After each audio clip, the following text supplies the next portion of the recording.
Hallelujah, बोले यीशु मसीह की। परमेश्वर का धन्यवाद हो, प्रभु ने आज हम लोगों को संभाला और सुरक्षित रखा है। आइए हम एक वचन को पढ़ेंगे परमेश्वर की महिमा के लिए। भजन संहिता 4 अध्याय और उसका 2 वचन को हम पढ़ते हैं तो 2 वचन में लिखा है, ये मनुष्य के पुत्रों, कब तक मेरी महिमा का अनादर होता रहेगा। परमेश्वर कह रहे हैं कब तक मेरी महिमा का अनादर होता रहेगा। यानी यहाँ पे हम देख रहे हैं कि आज लोग परमेश्वर की महिमा तो कर रहे हैं लेकिन उसका अनादर भी होता जा रहा है। जितना उसका महिमा कर रहे हैं उससे ज्यादा अनादर भी लोग कर रहे हैं।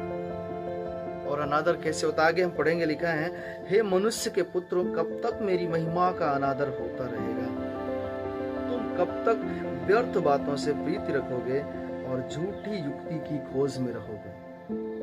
यदि हम व्यर्थ बातों से प्रीति रखते हैं, व्यर्थ बातों से लगाव रखते हैं, व्यर्थ बातों पे अपना मन लगाते हैं, तो व्यर्थ बातों पर जब हम मन लगाते हैं तो परमेश्वर का अनादर होता है। झूठी युक्ति की खोज में रहते हैं तो परमेश्वर का अनादर होता है। इसलिए परमेश्वर हम लोगों से कहता है, हे मनुष्य के पुत्रों, कब तक मेरी महिमा का अनादर होता रहेगा। हम सभी लोगों को समझना है कि परमेश्वर का अनादर कैसे हो रहा है।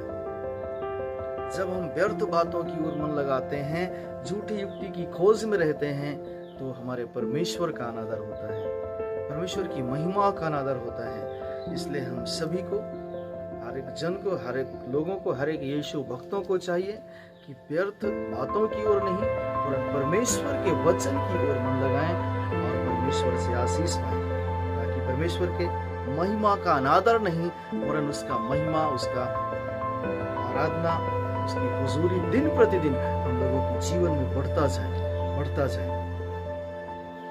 हे मनुष्य के पुत्रों, कब तक मेरी महिमा का अनादर होता रहेगा। तुम कब तक व्यर्थ बातों से प्रीति रखोगे और झूठी युक्ति की खोज में रहोगे। हमें व्यर्थ बातों की ओर मन नहीं लगाना है, झूठी युक्ति की खोज में नहीं रहना है। परमेश्वर हमारे बीच में है, हमारे साथ साथ रहता है। आज के इस दिन में परमेश्वर जो हम लोगों को दिया है, आज का ये जो सुंदर अवसर दिया है, प्रभु यही चाहता है कि अभी तक हमने यदि उसकी महिमा का अनादर किया है तो अब हम उसकी महिमा का अनादर ना करें, वरन झूठी युक्ति की खोज में ना रहें, व्यर्थ बातों से प्रीति ना रखें, क्योंकि व्यर्थ बातों से प्रीति रखने के द्वारा झूठी युक्ति की खोज कर